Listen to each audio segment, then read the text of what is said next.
कहानी की शुरुआत में साउलू अपने सपने में देख रही थी कि वो अभी डीमन लॉर्ड के साथ है और उन दोनों को मारने के लिए बहुत सारे लोग आए हैं और ये दोनों मिलकर उन सभी का सामना कर रहे हैं। वो कहती है कि मैं काफ़ी सालों से बार बार इसी सपने को देखती आ रही हूँ, पर इसमें जो लड़का है यानी कि डीमन लॉर्ड, मैंने उसे अपनी रियल लाइफ में तो कभी नहीं देखा। तभी ही वहाँ पर कुछ नौकरानियाँ शादी का जोड़ा रखने आई थी।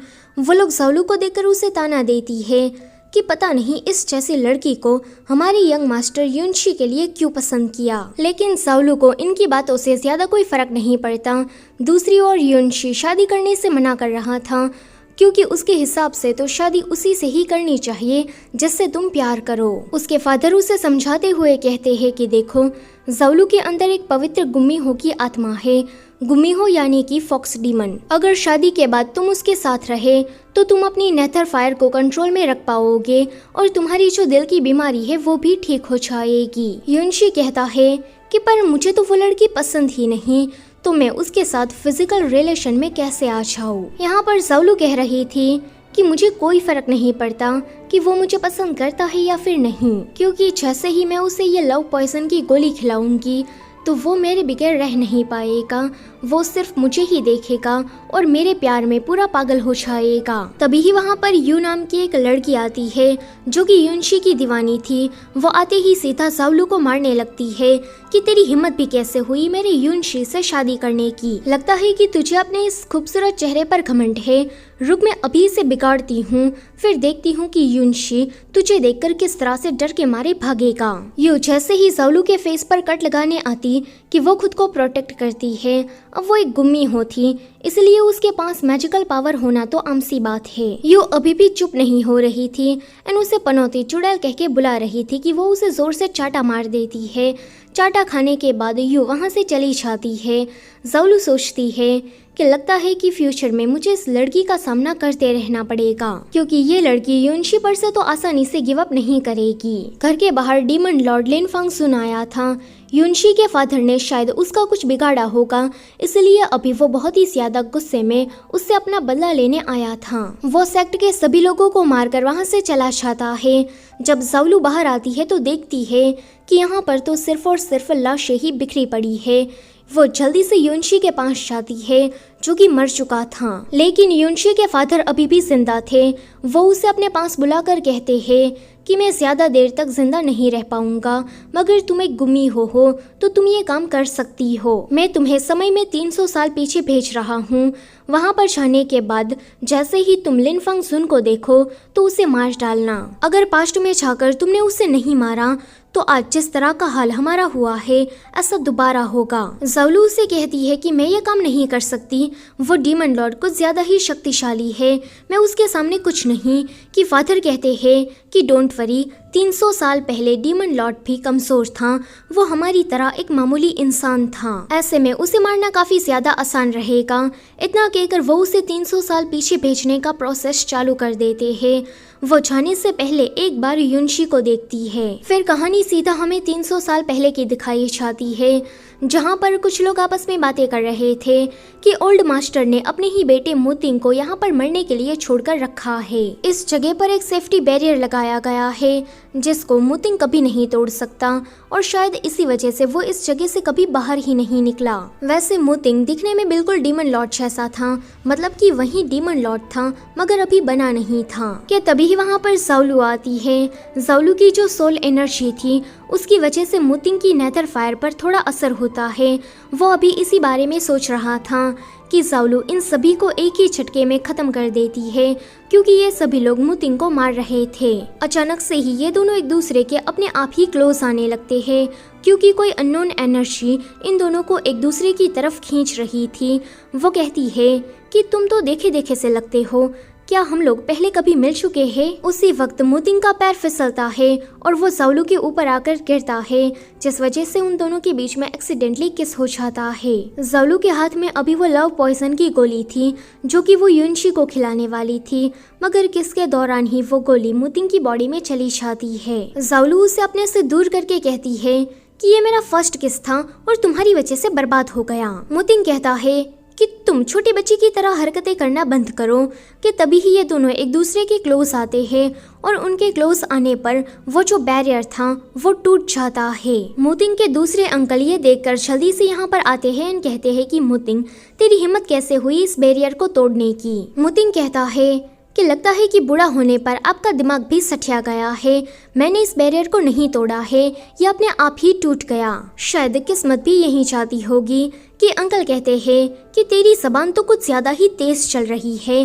सैनिकों, इसे पकड़ो, मुझे इसे सजा देनी है। ये सुनकर साउलू मुतिंग को लेकर वहाँ से भागना चाहती थी, मगर अगले ही सीन में अंकल ने इन दोनों को ही पकड़ कर रखा था। दूसरे अंकल कहते हैं कि ये लड़की पता नहीं कौन है और ये मुतिंग को भगाने में उसकी मदद कर रही थी, तो पहले इसे ही मारो। जैसे ही उस पर कोड़े बरसना शुरू होता है कि ज़ौलू कहती है कि ये क्या, मुझे तो दर्द ही नहीं हो रहा। वहाँ मुतिंग सोच रहा था कि कोड़े इसे पड़ रहे हैं और हर्ट मुझे हो रहा है, ऐसा कैसे हो सकता है। कोई ये बात नोटिस करे उससे पहले ही मुझे कुछ करना होगा। वो कहता है कि अंकल, मैं इस लड़की को नहीं जानता, आप इसे जाने दीजिए और जो भी सजा देनी है वो मुझे दीजिए। तभी ही वहाँ पर मुतिंग की माँ और उसके साथ साथ दूसरे अंकल की बेटी आती है। अंकल कहते हैं कि मरने से पहले बड़े भैया ने जो बैरियर बनाया था उसको इस लड़की ने तोड़ दिया और ये हमारी मुतिंग को यहाँ से भगा कर लेकर जा रही थी, तो मैं तो बस इसे सजा दे रहा हूँ। उसकी बेटी को ये सुनकर थोड़ी झलसी होती है। वो कहती है कि पक्का ये लड़की कोई चुड़ैल वगैरह होगी, वरना इतने शक्तिशाली बैरियर को कोई कैसे तोड़ सकता है। फादर, आप इसे और भी ज्यादा मारिए। लेकिन मुतिंग की माँ कहती है कि इतने सालों के बाद ये बैरियर अपने आप ही टूट गया। शायद भगवान की यही मर्जी होगी कि मेरा बेटा अब उस जगह से आज़ाद हो जाए, इसलिए आप इन दोनों को जाने दीजिए। आज इतने सालों के बाद मेरा बेटा आज़ाद हुआ है, तो मैं नहीं चाहती कि आज के दिन किसी भी तरह का वायलेंस हो। अगले सीन में ये दोनों माँ बेटे एक दूसरे से मिलने के बाद बहुत ही इमोशनल हो रहे थे। मुतिंग की माँ ज़ौलू को देखकर उसे पूछती है कि तुम्हारा नाम क्या है, तुम्हारी उम्र कितनी है, शादी हुई कि नहीं। यानी कि मुतिंग की माँ ने तो ज़ौलू को अपने बेटे के लिए पसंद कर लिया था। बेचारी ज़ौलू उनके सवालों के जवाब दे पाती कि वो उन दोनों को अकेले में बात करने के लिए छोड़कर वहाँ से चली जाती है। वो उससे पूछती है कि वैसे ये कौन सी जगह है, कि वो बताता है कि बानहुआ पैवेलियन। ये सुनकर उसे याद आता है कि युनशी के फादर ने उसे बताया था कि डीमन लॉर्ड यहीं पर ही रहता है। वो उससे पूछती है कि क्या तुम किसी लिन फंग जुन नाम के लड़के को जानते हो, कि वो कहता है कि नहीं। वो सोचती है कि अब मैं यहाँ पर आ गई हूँ तो मैं उस लिन फंग जुन को तो किसी भी तरह से ढूंढ निकालूंगी। अभी मैं 300 साल पहले आई हूँ, यानी कि मेरा युनशी भी अभी जिंदा होगा। मुझे उसके साथ दोबारा जिंदगी बिताने का मौका मिलेगा। पहले मैं युनशी को पटाती हूँ, बाद में मैं लिन फंग जुन को देख लूंगी। मुतिंग उससे पूछता है कि युनशी, क्या ये तुम्हारा दोस्त है, कि वो कहती है कि तुम अपने काम से काम रखो। मुतिंग सोचता है कि जैसे ही इस लड़की ने दूसरे आदमी का नाम लिया तो मेरे दिल में एक तेज दर्द हुआ, ऊपर से जो कोड़े पड़े उसका दर्द भी अलग से हो रहा है। ज़ौलू उसे कहती है कि देखो, मैं यहाँ पर गलती से आ गई थी और तुम्हारी वजह से मैं मुसीबत में भी फंस गई, इसलिए मैं नहीं चाहती कि हम दोनों एक दूसरे से फ्यूचर में मिले, इसलिए टाटा गुड बाय सायोनारा। मुतिंग उसे रोक कर कहता है कि ये कोई ऐसी जगह नहीं है जहाँ पर तुम अपनी मर्जी से आ जा सकती हो। ये मेरा घर है और मेरी परमिशन के बगैर तुम कहीं नहीं जाओगी। आगे मुतिंग ने उसे अपनी नौकरानी बना लिया था।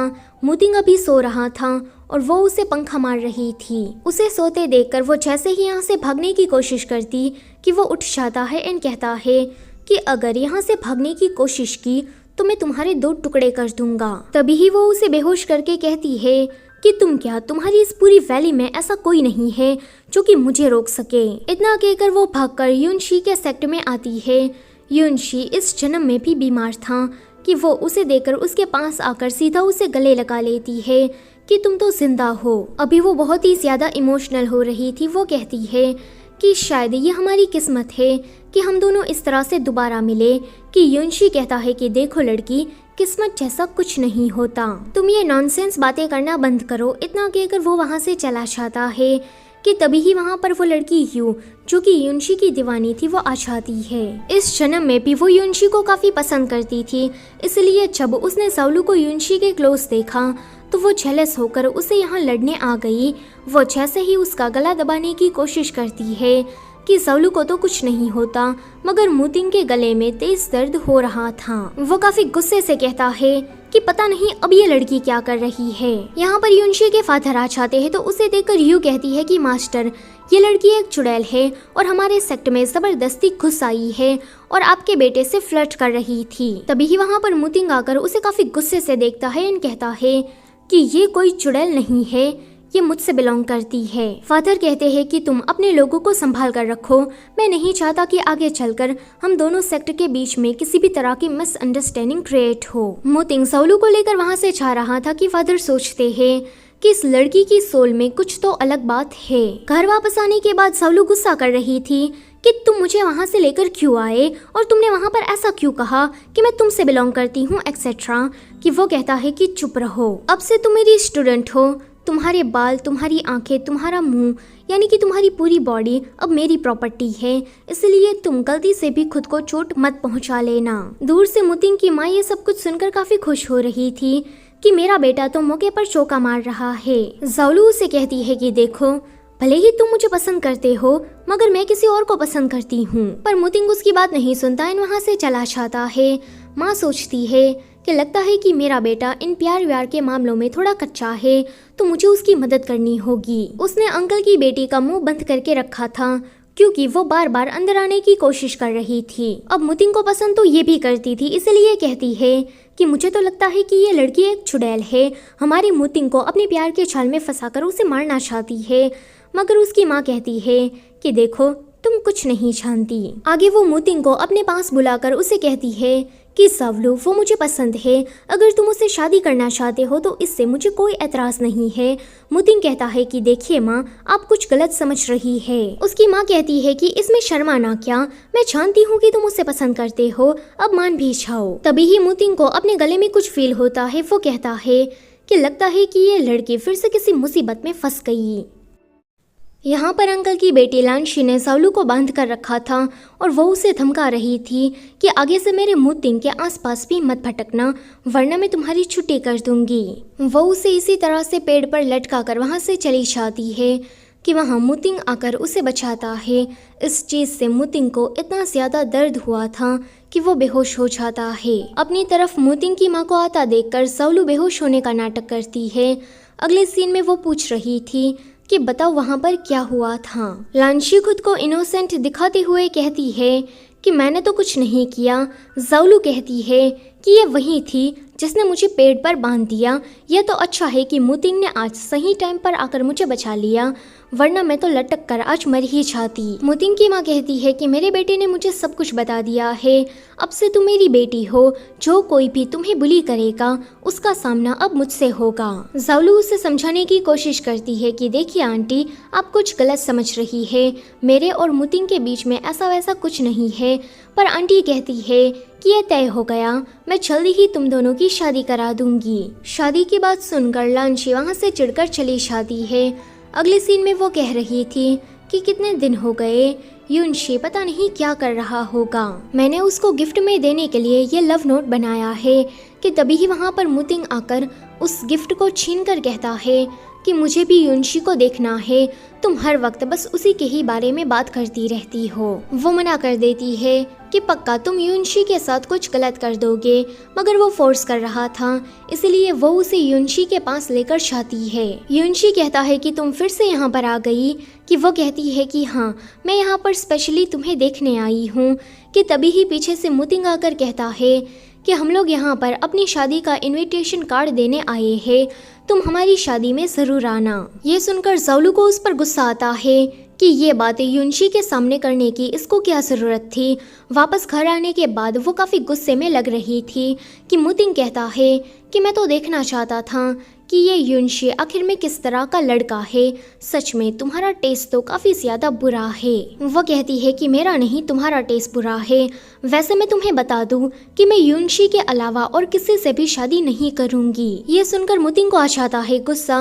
वो अपनी माँ के पास जाकर कहता है कि मुझे ये ज़बरदस्ती की शादी नहीं करनी है, प्लीज़ आप इस शादी के बारे में भूल जाइए।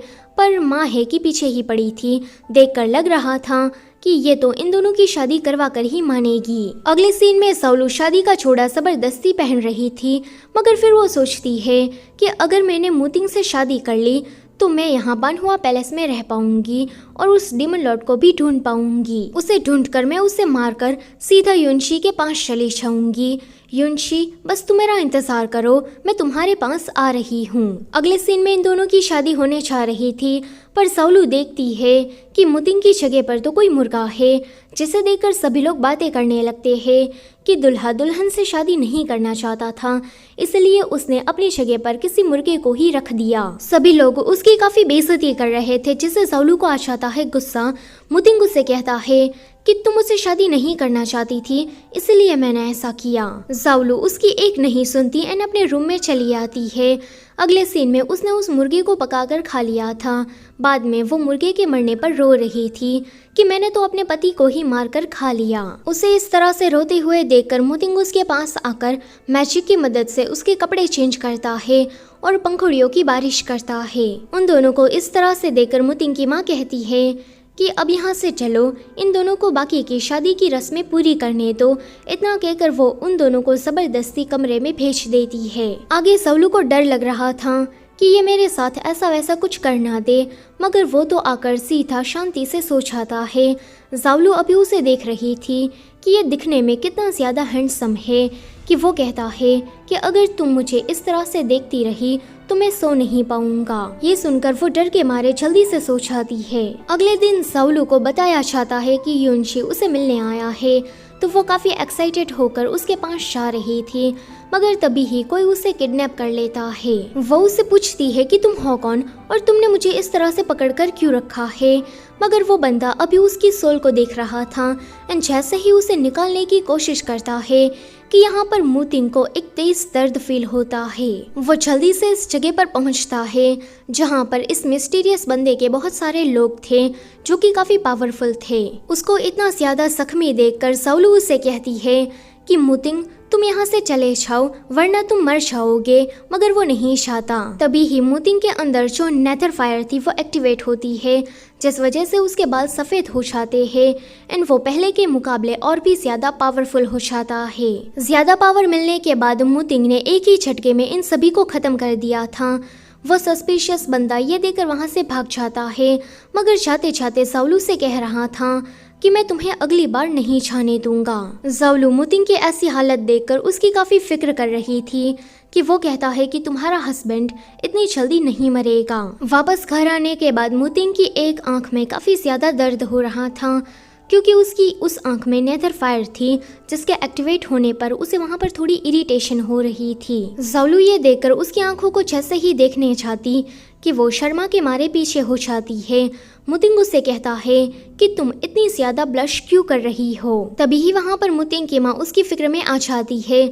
उसके सफ़ेद बालों को देखकर वो सोचती है कि लगता है कि मुतिंग को इतना ज़्यादा गुस्सा आया कि उसकी नेथर फायर एक्टिवेट हुई। चलो ये अच्छा ही हुआ, इस वजह से उसकी पावर अब बढ़ गई है। लेकिन वो देखती है कि साउलू किस तरह से उसकी फिक्र कर रही है, इसलिए कहती है कि देखो ना मेरा बेटा किस तरह से हर्ट हुआ, वो भी तुम्हें बचाने के चक्कर में, इसलिए एक वाइफ होने के नाते अब से तुम मेरे बेटे की अच्छे से केयर करना। कि वो कहती है कि डोंट वरी मदर, मैं ज़रूर करूँगी। मुतिंग अपनी माँ के इशारे को समझ गया था, इसलिए उसके चाहते ही वो बहुत ही ज़्यादा बेचारा और दर्द में होने का नाटक कर रहा था और वो उसे कह रही थी कि तुम्हें कहाँ पर दुख रहा है, तुम ठीक तो हो ना। साउलू को अपनी इतनी ज़्यादा फिक्र करते देखकर मुतिंग को थोड़ा अच्छा लगता है। वो उसे पूछता है कि वैसे तुम यहाँ पर क्यों आई थी। कि वो कहती है कि मुझे किसी दोंगफंग सुन नाम के लड़के को ढूंढना है। वो पूछता है कि क्यों, इस पर वो बताती है कि मैंने सुना कि वो बहुत ही ज़्यादा महान है, तो बस मुझे उसे एक बार देखना था। वो कहता है कि कोई बात नहीं, मैं तुम्हारे लिए उस बंदे को ढूंढ निकालूंगा। दूसरी तरफ दूसरे अंकल सोच रहे थे कि कल तो मुतिंग कितना ज़्यादा इंजर्ड हुआ था, मगर आज तो देखो वो बिल्कुल ठीक है, ऐसा कैसे हो सकता है। वो मुतिंग को देखने उसके घर की तरफ आ ही रहे थे कि उसका सामना साउलू से होता है, तो वो साउलू से ही पूछने लगते हैं कि कल मुतिंग के साथ ऐसा क्या हुआ था कि वो इतनी जल्दी ठीक हो गया। ज़ालू सोचती है कि ये सड़ियल बुट्टा मुझे कुछ ठीक नहीं लग रहा, इससे तो बचकर रहना पड़ेगा। वो उसे कुछ भी बता नहीं रही थी कि अंकल को आ जाता है गुस्सा और वो उसे मारने लगते हैं। वो उसे धमका कर वही बात पूछ रहे थे, मगर हमें पता है कि अगर ज़ालू को चोट पहुंचाई तो दर्द सीधा मुतिंग को होगा। तभी ही मुतिंग अपनी वाइफ को बचाने आ जाता है। वो ज़ालू को लेकर वहां से जा रहा था कि अंकल उसे देखकर सोचते हैं कि ये कितना ज्यादा पावरफुल हो गया है। पहले तो ये एक मॉन्स्टर की तरह आइसोलेशन में रहता था, मगर अब तो इसे देखो। अगले सीन में मुतिंग युनशी के पास जाकर उसे पूछ रहा था कि क्या वो किडनैपिंग तुमने करवाई थी। इस पर युनशी मना करता है कि मैं ऐसा क्यों करूँगा। मुतिंग कहता है कि अगर आगे चलकर मुझे पता चला कि मेरी वाइफ की किडनैपिंग में तुम्हारा हाथ है तो मैं तुम्हें जिंदा नहीं छोड़ूंगा। मैं तुम्हारे साथ साथ तुम्हारे इस पूरे सेक्ट को ही खत्म कर दूंगा। इतना कहकर वो चला जाता है। जब वो वापस आता है कि ज़ालू उसे पूछती है कि तुम युनशी से मिले, क्या उसने मेरे बारे में तुमसे कुछ पूछा, वो कैसा था, क्या वो मुझे मिस करता है या फिर नहीं। उसके मुंह से इतना ज्यादा युनशी सुनकर उसे काफी गुस्सा आ जाता है।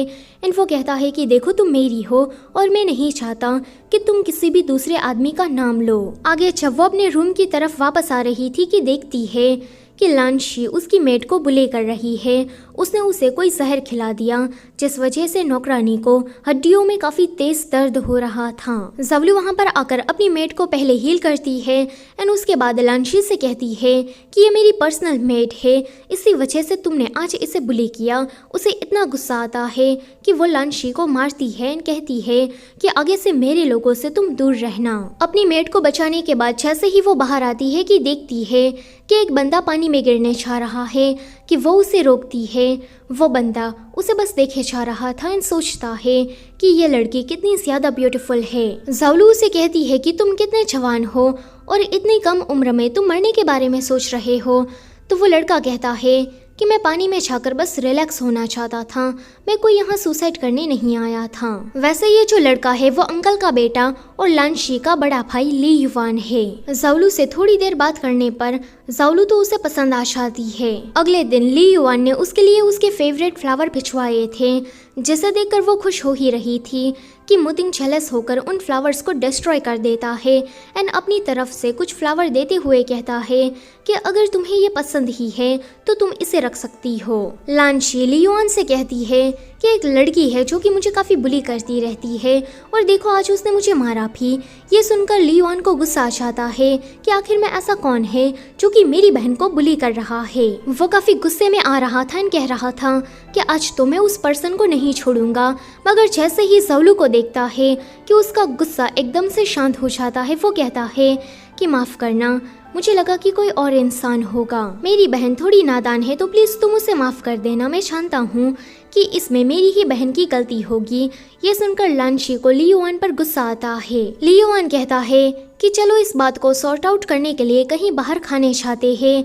कि मुतिंग आकर कहता है कि मेरी वाइफ सिर्फ और सिर्फ घर का ही खाना खाती है। मेरी वाइफ ये शब्द सुनकर लियोन के पैरों तले जमीन खिसक जाती है कि जिस लड़की को मैंने पसंद किया वो मेरे बड़े भाई की वाइफ है। अगले सीन में इनका फैमिली डिनर चल रहा था, जहाँ पर ये दोनों कुछ ज्यादा ही लवी डवी होने का एक्ट कर रहे थे और ये दोनों भाई बहन उसे देखकर काफी ज्यादा चिढ़ रहे थे। खाना खाने के बाद लियोन अपने फादर यानी कि अंकल से मिलने के लिए गया था। वो उससे कहते हैं कि अगर तुम्हारा दुनिया घूमना खत्म हुआ हो तो चलो अब थोड़ा काम पर भी ध्यान दे दो। मैं नहीं चाहता कि वो मुतिंग यहाँ का सेक्ट मास्टर बन जाए, मैं चाहता हूँ कि ये पोजीशन तुम्हें मिले। लियोन उसे साफ साफ मना कर देता है कि मुझे सेक्ट मास्टर बनने में कोई दिलचस्पी नहीं है। ये सुनकर फादर को आ जाता है गुस्सा और वो उसे बहुत ही ज्यादा मारते हैं कि तुम्हें ये क्यों नहीं करना। अगर मुतिंग यहाँ का सेक्ट मास्टर बन गया तो वो हमारी फैमिली को नहीं छोड़ेगा। जब ज़ालू को पता चलता है कि ली युवान को मार पड़ी है, इसलिए वो उसके लिए दवाई लेकर आती है। जब वो उसे दवाई देने चाह ही रही थी कि मुतिंग वहाँ पर आकर उसे रोकता है और कहता है कि मैंने तुमसे कितनी बार कहा है कि तुम दूसरे आदमियों से दूर रहा करो। वो लड़का मुझसे ज्यादा हैंडसम तो नहीं है, मैं तुम्हारा हस्बैंड हूँ, इसलिए तुम सिर्फ और सिर्फ मुझे ही देखोगी। कि वो सोचती है कि बड़ा ही नार्सिसिस्ट टाइप का है ये तो। अगले सीन में अंकल ने मुतिंग को फंसाने के लिए एक प्लान बनाया था, जहाँ पर उसने ज़ालू को किडनैप करके रखा था मगर वहाँ मुतिंग की जगह पर ली युआन उसे बचाने आ जाता है। अपने बेटे को देखकर अंकल उसे काफी मारते हैं कि नालायक कहीं के, मैंने ये सब कुछ मुतिंग को फंसाने के लिए जाल बिछाया था, मगर तू यहाँ क्या कर रहा है। ली युआन देखता है कि ये लड़की तो साउलू नहीं है, कोई और है। अंकल का प्लान फेल हो गया था। अगले सीन में हम देखते हैं कि मुतिंग यहाँ का सेक्ट मास्टर बनने जा रहा है। उसे बस एक सेरेमनी को पूरा करना था, लेकिन ली युआन यहाँ पर एक ट्रिक खेलता है जिस वजह से मुतिंग की सबके सामने बेइज्जती हो जाती है। मुतिंग के अंदर जो नेथर फायर थी वो उसे कंट्रोल नहीं कर पाता एंड बिल्कुल पागलों जैसा बिहेव करने लगता है। ये लोग मुतिंग को घर वापस लेकर आए थे। साउलू मदर से पूछती है कि मुतिंग को अभी अभी क्या हुआ और ये जो नेथर फायर है वो उसकी बॉडी में कैसे आया।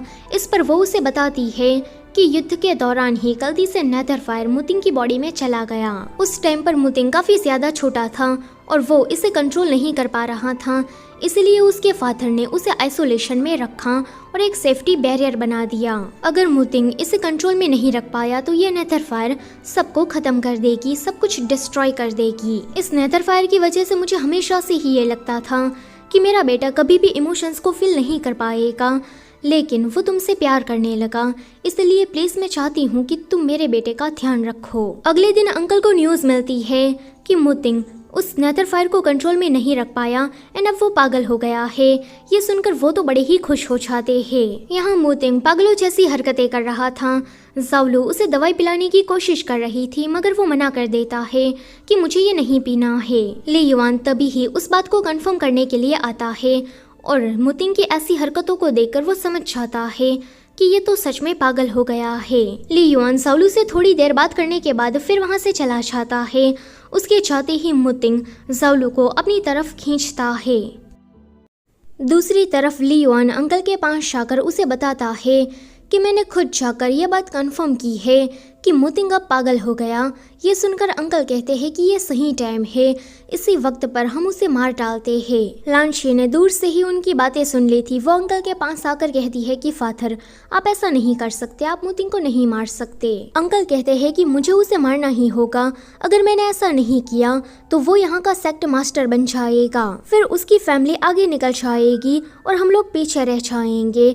देखो तुम मुझे रोको मत, ये मैं तुम दोनों के भले के लिए ही कर रहा हूँ। पर लांशी तो फिर भी नहीं मान रही थी, जिस वजह से अंकल को गुस्सा आ जाता है एंड वो उसे उसके ही रूम में बंद रखने की सजा देते हैं। अगले सीन में लांशी अपने रूम से बाहर निकलने की काफी कोशिशें कर रही थी, मगर वहाँ पर एक बैरियर लगा था जिसको लांशी अपने मैजिक की मदद से भी नहीं तोड़ पा रही थी। रात में अंकल अपना भेस बदलकर मुतिंग को मारने के लिए उसके रूम में आए थे। वैसे साउलू को जिसने पहले किडनैप किया था उसकी सोल निकालने की कोशिश की थी, वो बंदा अंकल नहीं थे, वो कोई और था। जैसे ही अंकल मुतिंग को मारने चाहते कि वो समझ जाते हैं कि ये तो एक ट्रैप है, इसलिए जल्दी से भागकर बाहर आते हैं जहाँ ये सभी लोग खड़े थे। अब अंकल की असलियत सबके सामने आ गई थी। वहाँ सेक्ट के दूसरे एल्डर्स भी खड़े थे। उन्होंने भी देखा था कि अंकल किस तरह से मुतिंग को मारने आए थे। वो लोग कहते हैं कि तुमने हमारे फ्यूचर सेक्ट मास्टर को मारने की जुर्रत की है, तो रूल्स के अकॉर्डिंग तुम्हें आजीवन जेल की सजा होती है। अंकल समझ गए थे कि मेरा भंडा फूट गया है और मैं अपने बचाव में कुछ भी नहीं कर सकता, इसलिए कहते हैं कि ये सब कुछ मैंने अकेले किया है, इसमें मेरे बच्चों का कोई लेना देना नहीं है। इसलिए मैं चाहता हूँ कि मेरे जाने के बाद आप मेरे बच्चों को गलत तरीके से ट्रीट ना करें। अंकल को सजा दिलाने के बाद ये दोनों आपस में बातें कर रहे थे। साउलू कहती है कि तुमने तो पागल बनने का नाटक काफी अच्छे से किया, मुझे भी पता लगने नहीं दिया। मुझे लगा था कि तुम सच में पागल हो गए हो। पता है कि मैं ये जानकर कितना डर गई थी। मुतिंग उससे कहता है कि माफ करना कि तू मेरी वजह से वरीड हो गई, मगर मैं तुम्हें बता दूं कि तुम्हारे अलावा मुझे और कोई हर्ट नहीं कर सकता। रात में अचानक से ही साउलू की नींद खुलती है कि वो देखती है कि मुतिंग की तबीयत कितनी ज्यादा खराब है और उसने इसके बारे में उसे कुछ भी नहीं बताया। वो ये भी समझ गई थी कि ये सब कुछ उस लव पॉइजन की गोली की वजह से हो रहा है। उसे जो भी दर्द महसूस होता है वो सब कुछ मुतिंग को पास आउट हो रहा है। अगले दिन मुतिंग की माँ उसे कह रही थी कि हम लोग जल्दी ही तुम्हारी सक्सेशन सेरेमनी को रखने वाले हैं। तुम्हारे फादर ने मरने से पहले कहा था कि जब तुम यहाँ के सेक्ट मास्टर बनो तो तुम्हें एक टाइटल दिया जाए एंड वो था लिंग फंगसुन का। ये नाम सुनकर वो थोड़ा शॉक्ड होता है। वो सोचता है कि अच्छा तो मेरा ही नाम लिन फंगसुन है और ज़ाओलू जिसे ढूंढ रही थी वो पर्सन मैं ही हूँ। वहीं सच्चाई जानने के बाद ज़ाओलू काफ़ी ज़्यादा ड्रिंक कर रही थी कि ली युआन उसके पास आता है। उसे इतना ज़्यादा दुखी देखकर वो भी उसके साथ ड्रिंक करने लगता है। वो उसे बताती है कि उसकी वजह से मुतिंग बहुत ही ज़्यादा दर्द में है। अभी वो इस बात को लेकर भी कंफ्यूज थी कि मुतिंग उसे सच में पसंद करता है या फिर ये सब कुछ उस लव पॉइजन की गोली की वजह से हुआ। लांशी दूर से ही उनकी बातें सुन रही थी। वो कहती है कि ज़ाओलू की हिम्मत भी कैसे हुई मुतिंग को लव पॉइजन की गोली खिलाने की। इसकी वजह से मुतिंग को काफ़ी ज़्यादा दर्द सहना पड़ रहा है। वो जल्दी से मुतिंग की माँ के पास जाकर उसे ये बात बता देती है। लांशी को तो लग रहा था कि अभी ही इसे गुस्सा आएगा कि उसका दर्द भी अब मेरे बेटे को झेलना पड़ रहा है, मगर ऐसा तो कुछ नहीं होता। मुतिंग की माँ कहती है कि देखो ये हमारे घर का मामला है, इसीलिए तुम बीच में ना पड़ो तो ही अच्छा है। यहाँ पर ली युआन कह रहा था कि पहले मैं पूरी दुनिया में अलग अलग जगहों पर जाकर ब्यूटीफुल सीनरीज को देखना चाहता था, यानी कि मैं अपनी पूरी जिंदगी बस घूमना ही चाहता था। मगर जब मैं यहाँ पर आया तो मैंने फैसला कर लिया कि अब से मैं यहीं पर ही रुकूंगा, क्योंकि मुझे यहाँ पर दुनिया का सबसे बेस्ट व्यू देखने को मिला। ये सब कुछ वो ज़ाओलू को देखते हुए कह रहा था। वो जैसे ही उसे किस करने चाहता कि वो अपना मुंह दूसरी तरफ फेर लेती है। उसी टाइम पर कुछ लोग ज़ाओलू को किडनैप करने आए थे। ली युआन अभी ड्रंक था, इस वजह से वो उसे बचा नहीं पाता, मगर तभी ही वहाँ पर मुतिंग आकर उसे बचा लेता है। उन किडनैपर्स के वहाँ से जाने के बाद मुतिंग ली युआन पर काफी गुस्सा करता है कि आगे से तुम मेरी वाइफ के आसपास भी मत भटकना। अगर तुम्हारी वजह से उसे कुछ भी हुआ तो मैं तुम्हें जिंदा नहीं छोड़ूंगा। ये सारे किडनैपर उसी सस्पिशियस बंदे के पास आकर उसे बताते हैं कि हम लोग तो ज़ाओलू को किडनैप करने गए थे, मगर वहाँ पर बीच में मुतिंग आ गया और हमें पता चला कि मुतिंग के पास हेलफायर यानी कि नेथर फायर है। ये सस्पिशियस बंदा कहता है कि ये दोनों ही लोग तो बड़े काम के हैं, मुझे इन दोनों की ही पावर अपने पास चाहिए। एंड मैं आपको बता दूं कि ये सस्पिशियस बंदा और कोई नहीं बल्कि युनशी के ही फादर है। अगले दिन मुतिंग की सक्सेशन सेरेमनी थी, जहाँ पर मुतिंग की माँ उसे ताज पहनाते हुए उसका नया नाम घोषित करती है, जो कि था लिन फंगसुन। ये नाम सुनकर ज़ाओलू के पैरों तले जमीन खिसक जाती है कि जिस डीमन लॉर्ड को मैं यहाँ पर ढूंढने आई वो मेरा ही पति है। ये सब जानने के बाद वो बहुत ही ज्यादा सैड हो गई थी कि वहाँ पर मुतिंग आकर उसे बताता है कि तुम हैरान हो गई ना कि मैं ही लिन फंगसुन हूँ। वो उसे बताती है कि तुम जानते हो कि मैं उस बंदे को क्यों ढूंढना चाहती थी, क्योंकि उस बंदे ने मेरे पूरे परिवार को मार डाला, वो मेरा दुश्मन है। मैं यहाँ पर उसे ढूंढने इसलिए आई थी क्योंकि मैं उसे मारना चाहती थी। ये जानकर मुतिंग को एक बहुत ही बड़ा झटका लगता है। वो कहती है कि तुम जानते हो कि मैं यहाँ पर क्यों रुकी, क्योंकि मुझे पता चला था कि वो डीमन लॉर्ड लिन फंगसुन यहीं पर ही रहता है। मैंने यहाँ पर रहने के लिए तुमसे शादी की। मुतिंग उससे पूछता है कि तुम्हें मुझसे कभी प्यार हुआ ही नहीं। इस पर वो कहती है कि नहीं, मैं तो बस यहाँ पर अपना मकसद पूरा करने आई थी। अब जबकि मुझे पता लग गया है कि तुम मेरे दुश्मन हो, इसलिए मुझे तुम्हारा चेहरा नहीं देखना है। अगर तुम मुझे दोबारा कहीं मिले तो उस वक्त मैं तुम्हें मार डालूंगी। ज़ाओलू तो इतना कहकर चली जाती है, पर मुतिंग वो बहुत ही ज्यादा दुखी हो गया था। उसकी तो मानो जैसे एक ही सेकंड में दुनिया उछड़ गई हो। वहीं ज़ाओलू का मुतिंग को मारने का कोई इरादा नहीं था, क्योंकि वो उससे बहुत ही ज्यादा प्यार करती थी। ज़ाओलू को यहाँ पर ऐसा लग रहा था कि उस लव पॉइजन की गोली की वजह से मुतिंग को उसके हिस्से का दर्द सहना पड़ रहा है, एंड आज वो उसी की ही वजह से इतना ज्यादा बीमार पड़ गया। और मुतिंग ने उसको ये बात कभी बताई ही नहीं, इसलिए रात में वो मुतिंग के पास जाकर उसे लव वेनम खिला देती है, जिस वजह से मुतिंग उससे नफरत करने लगे और मुतिंग को जो उसके हिस्से का दर्द सहना पड़ रहा है अब से वो भी बंद हो जाए। अगले दिन मुतिंग ज़ाओलू को ढूंढ रहा था, जो कि उसे कहीं मिल नहीं रही थी। वो उसका प्रेजेंस भी फील नहीं कर पा रहा था उस लव वेनम की वजह से। वो ली युआन के पास जाकर उसे ज़ाओलू के बारे में पूछ रहा था कि ली युआन उसे कहता है कि ज़ाओलू तुम्हारी वाइफ है, तो तुम्हें पता होना चाहिए कि वो कहाँ पर है। मुतिंग के वहाँ से जाते ही ज़ाओलू जैसे ही बाहर आती है कि मुतिंग वहाँ पर आ जाता है। वो उसे अपने साथ वापस घर लेकर आता है और कहता है कि तुम जानती हो कि मैं इतने दिनों से तुम्हें पागलों की तरह ढूंढ रहा था।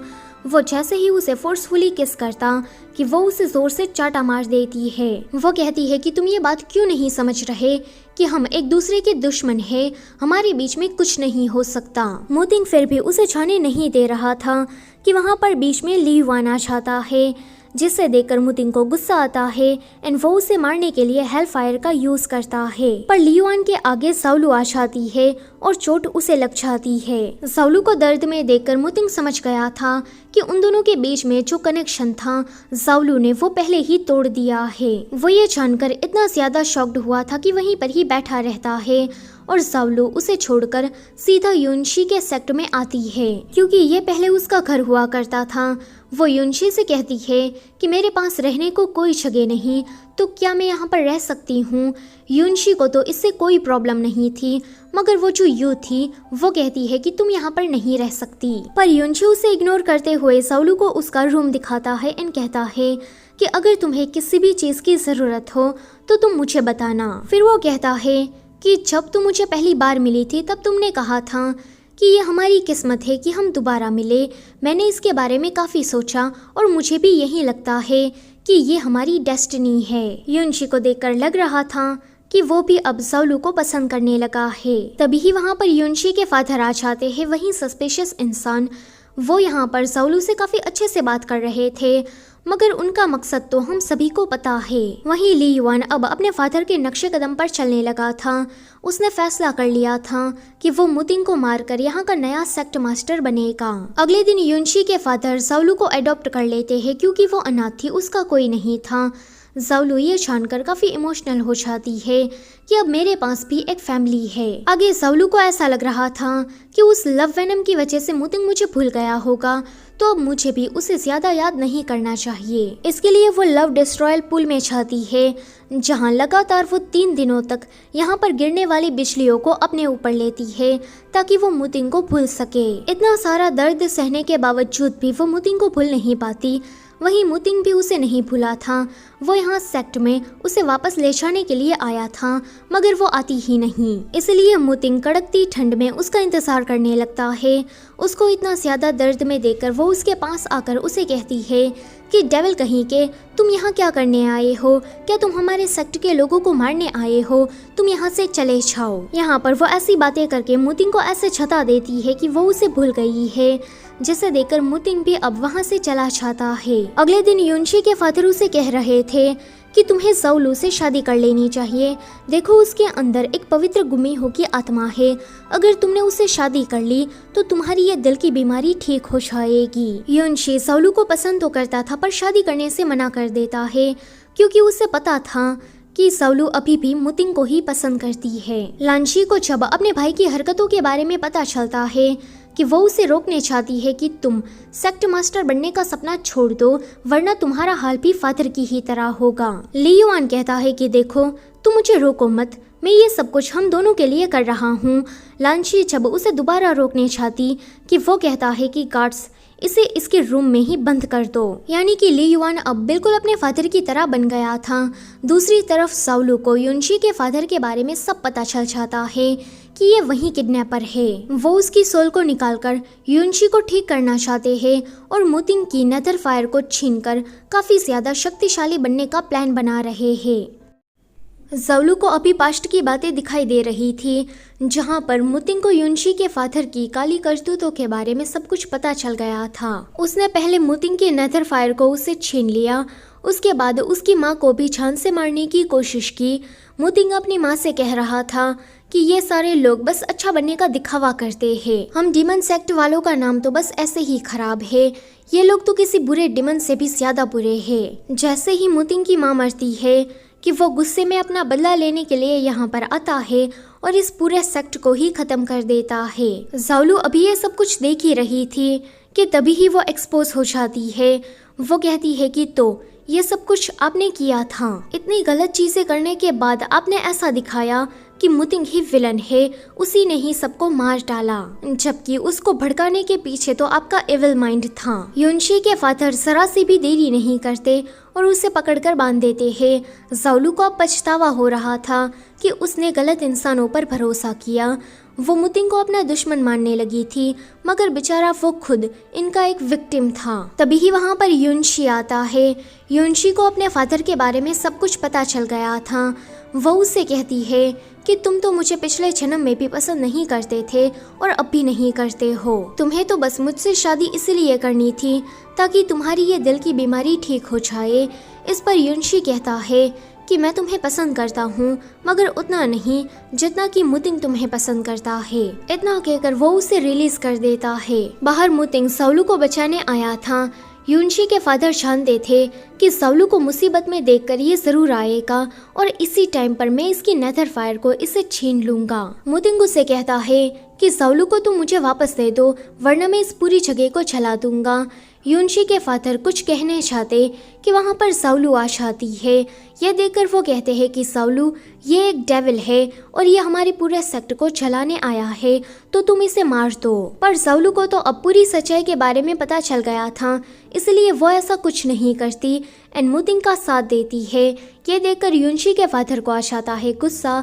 फिर इन दोनों के बीच में फाइट स्टार्ट हो जाती है। फादर का तो बस यही एक मकसद था कि उसे किसी भी तरह से मुतिंग की उस नेथर फायर को उसे छीनना है कि तभी ही बीच में युनशी आ जाता है और उसकी मौत हो जाती है। युनशी ने ज़ालू को बचाने के लिए अपने फादर का वार अपने ऊपर लिया था, मगर उसके फादर को ये दिखता ही नहीं। उसे बस यही लगता है कि ज़ालू और मुतिंग की वजह से मेरा बेटा मर गया। वो अपने लोगों को ऑर्डर देता है कि तुम लोग इन दोनों को मार डालो।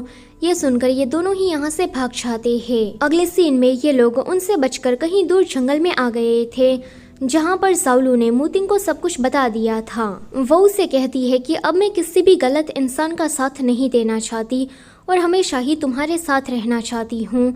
वो यहाँ पर अपने प्यार का इजहार करती है, जिससे मुतिंग को थोड़ा अच्छा लगता है। इन दोनों को ही यहाँ पर लग रहा था कि वो लोग यहाँ पर अपनी जिंदगी खुशी से बिताएंगे, मगर ऐसा नहीं हो पाता क्योंकि युनशी के फादर जंगल में इन दोनों को ढूंढ रहे थे कि तभी ही इनको ली युवान मिल जाता है। वो कहता है कि मैं जानता हूँ कि तुम मुतिंग को मारना चाहते हो, मगर अभी उसके पास नेथर फायर है, तो तुम लोग उसका सामना नहीं कर पाओगे। देखो मैं भी उसे मारना चाहता हूँ, इसलिए तुम ये सब कुछ मुझ पर छोड़ दो। ये सुनकर युनशी के फादर तो वहाँ से चले जाते हैं। आगे ली युवान ने मुतिंग की माँ को बंदी बनाकर रखा था और इसी के ही जरिए वो मुतिंग और ज़ालू को वापस बुलाता है। जब मुतिंग वहाँ पर आता है कि ली युवान ने उसकी माँ को हॉस्टेज बना लिया था।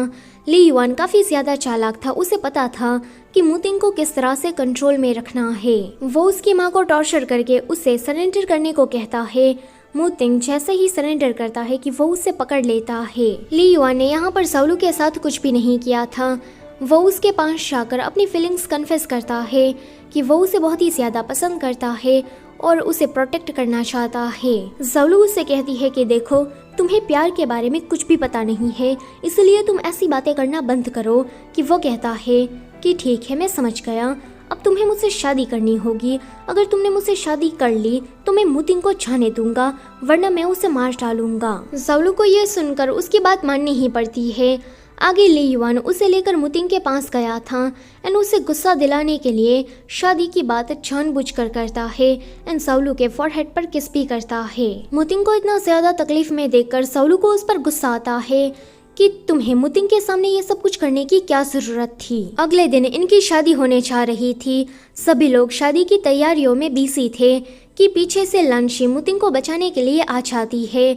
वो उसे छुड़ाकर वहाँ से भाग रही थी कि तभी ही वहाँ पर युनशी के फादर आ जाते हैं। वो जैसे ही मुतिंग को मारने चाहते कि बीच में लांशी आ जाती है और उसकी मौत हो जाती है। एंड दोबारा जब वो मुतिंग को मारने चाहते कि ये वाला सीन यहीं पर ही कट होता है।